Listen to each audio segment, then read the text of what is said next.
La composante 2, qui concerne l'appui au développement du secteur privé dans le cadre du PUDUCAS, projet d'infrastructure pour le développement urbain et la compétitivité des agglomérations secondaires, lancé à San Pedro. Pendant un mois, des enquêteurs vont se rendre dans toutes les petites et moyennes entreprises pour recueillir un certain nombre d'informations. Il s'agira de répertorier leur vécu. Leur vécu, c'est la réalité de ces entreprises, aussi bien les succès que les difficultés. Ces questions répondues correctement vous faire bénéficier éventuellement d'un appui qui peut être financier, qui peut être un renforcement des capacités, qui peut être un appui organisationnel, tout ça là pour vous aider à grandir. Pour le ministre Félix Anoblé, qui a procédé au lancement du recensement des entreprises formelles, informelles et structures d'appui, le gouvernement s'engage à aider les PME à être plus compétitives. Il nous revient, et ce sont les instructions du chef de l'État, de faire en sorte que les PME, détenues à 90% par les nationaux, puissent être compétitives, exister, être fortes, et grandir pour que demain, nous ayons une masse critique d'entreprises capables de rivaliser avec l'économie extérieure investie en Côte d'Ivoire et capables de permettre aux Ivoiriens de prendre leur place dans l'émergence et dans l'économie de leur pays. Telle est l'une des missions importantes de cette mission qui est avec vous. Les enquêteurs ont été présentés aux autorités. Ce recensement permettra de faire l'état des lieux de l'écosystème des entreprises de Bouaké et de San Pedro et l'élaboration d'un manuel d'exécution pour la conception et la réalisation du programme d'entrepreneuriat piloté par le PUDUCAS et la Banque mondiale.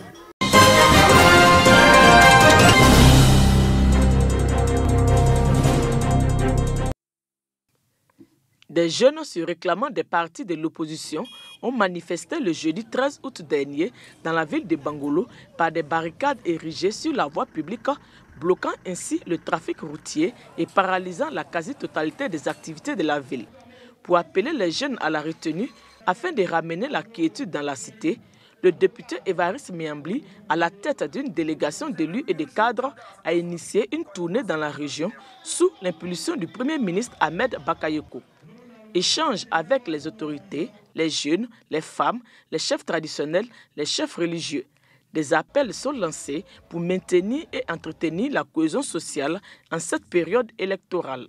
L'appel que je peux lancer à l'endroit de la jeunesse de Bangolo, c'est un appel d'apaisement, un appel de cohésion, un appel de vivre ensemble, c'est la cohésion. Donc je souhaite, moi, président de la jeunesse de Bangolo, que tous les jeunes se mettent ensemble. Donc quand on a un souci, qu'on a des responsables devant nous, il faut qu'on échange, il faut poser les problèmes. Et je suis convaincu que les aînés sont là pour nous écouter. Quand nous prions, nous demandons à Dieu d'accorder toute une paix, toute une sérénité à notre pays. Parce que rien ne peut se développer dans la guerre, dans les querelles. La paix n'a pas de coloration politique, la paix n'a pas de coloration religieuse ni ethnique. Nous sommes une Côte d'Ivoire et nous devons parler un. Les élections passent, mais la Côte d'Ivoire demeurera la Côte d'Ivoire. En outre, les jeunes ont été exhortés à ne pas se laisser manipuler et à être plus responsables. Cette jeunesse-là qui est la relève demain. Et donc qu'elle prenne conscience, qu'elle ne se laisse pas manipuler, aller brûler les punais, aller couper les routes. Ce n'est pas ça la démocratie. En cette période électorale, ces élus et cadres entendent multiplier ces initiatives à travers toute la région.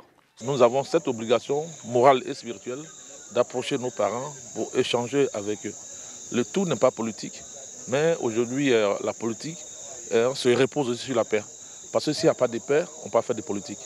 Nous allons les raisonner, famille par famille, hameau par hameau, département par département, canton par canton, pour continuer encore cette sensibilisation qui pour nous est essentielle.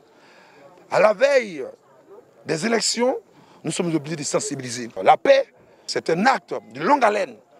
On n'a pas la paix un seul jour. Il est bon de rappeler que le Conseil des ministres tenu le 19 août 2020 a interdit les manifestations sur la voie publique jusqu'au 15 septembre. Elles sont néanmoins autorisées dans les enceintes closes ou dans des espaces dédiés et sécurisés.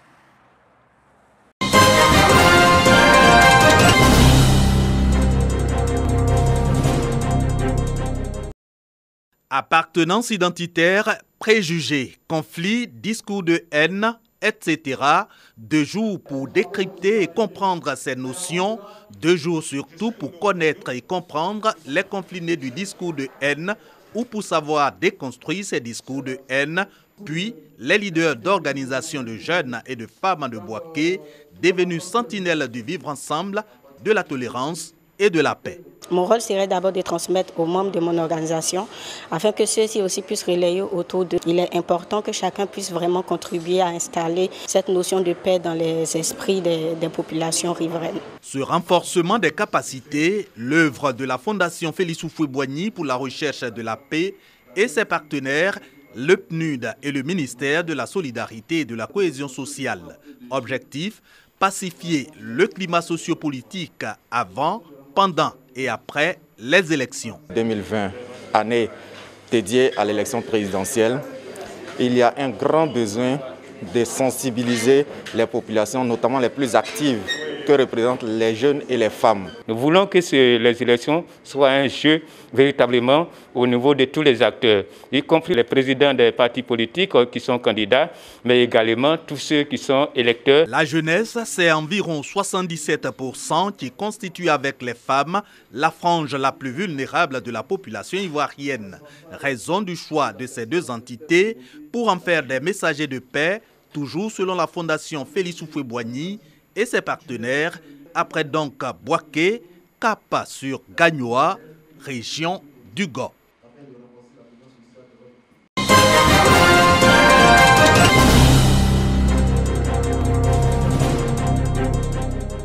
Grand marché de Korogo, une femme et masque.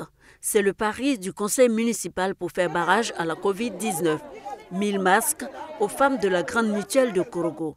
Première à être servie, les productrices de beurre de karité. Ça nous arrange très bien. Comme ça, notre marchandise est protégée, nous on est protégés. Les cache-nez qu'on a reçus, on dit merci au maire, on doit bien entretenir, laver ça proprement et puis remettre chaque jour. Dès qu'on sort de la maison, on doit se protéger avec. 1000 masques réutilisables, réalisés entièrement par l'Institut de formation et d'éducation féminine IFEF de Korogo avec le soutien de la municipalité. Nos auditrices et mes collègues, nous sommes prêts vraiment à confectionner autant de masques si vraiment on nous met le matériel à notre disposition. La sensibilisation, elle doit être permanente. Et à notre niveau, nous avons jugé qu'il faut vraiment commencer à les sensibiliser. À leur tour, elles seront des relais auprès des différentes familles pour que chaque personne puisse porter le masque. La directrice de cette structure, Aïchata Diabaté, nous rassure quant à la qualité de ces cache-nez. Nous avons choisi ce modèle parce que nous avons trouvé que c'est le plus fiable. Parce que ça ferme à partir du nez jusqu'au menton. Et c'est ce modèle même que je porte là. La couture du milieu dont vous avez parlé, nous avons pensé à ça parce que la couture qui se fait au milieu, on a vraiment une réserve qui est considérable pour qu'au lavage, le tissu ne se défasse pas facilement. Au don de la municipalité s'ajoute un autre de 2000 cache-nez de savon liquide fait par le conseil régional du Poro aux femmes de Mbengue, Sinematiali, Dikodougou et Korogo. La lutte est loin d'être gagnée. Le lavage des mains et le port du cache-nez. Ces réflexes doivent se généraliser et perdurer sans que la menace existe. Ces différentes actions des collectivités locales interviennent au moment où le ministère de la Femme, de la Famille et de l'Enfant entreprend une campagne de sensibilisation dans la région. On a fait le tour du marché. Elles sont là. Ce sont elles qui assurent la sécurité alimentaire. Donc il faut faire front, barrière pour qu'en aucune façon le coronavirus ne puisse atteindre les marchés de Côte d'Ivoire. En plus des masques, le conseil municipal et régional ont déjà remis des kits sanitaires et mené des campagnes de pulvérisation des espaces publics. Différentes actions pour protéger les populations contre la Covid-19.